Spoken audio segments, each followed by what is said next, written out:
விவிலியம் காட்டும் வாழ்க்கை பாடம் நாள் 56. இன்றைய நாளில் யோசுவா நூல் 17 முதல் 20 வரையிலான அதிகாரங்கள் எடுத்துரைக்கும் இறையியல் வாழ்க்கை பாடங்களை பற்றி கற்றுக்கொள்வோம்.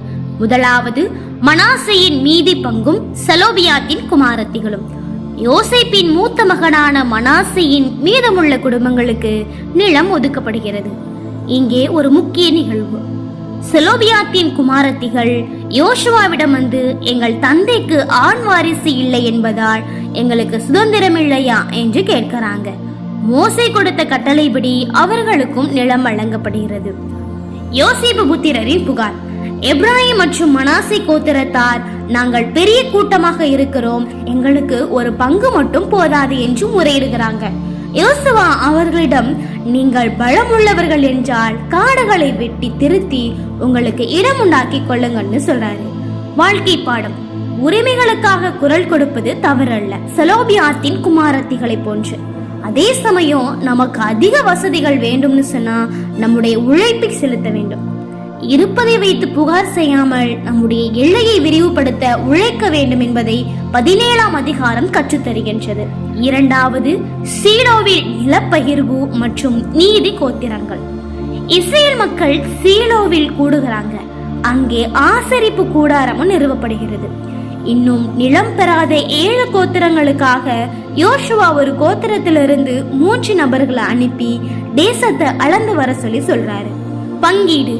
பென்யமீன், சிமியோன், செபுலோன், இசக்கார், ஆசேர், நப்தலி மற்றும் தான் ஆகிய கோத்திரங்களுக்கு சீட்டு போட்டு நிலம் பிரிக்கப்படுகிறது.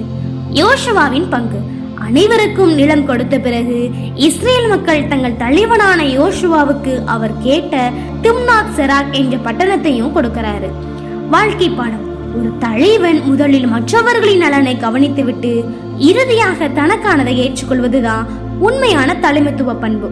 மேலும் காரியங்கள் தாமதமாகும் போது 7 கோத்திரங்களை போல திட்டமிட்டு செயல்படுவது வெற்றியை தரும் என்பதை 18 மற்றும் 19ஆம் அதிகாரம் கற்றுத்தருகிறது.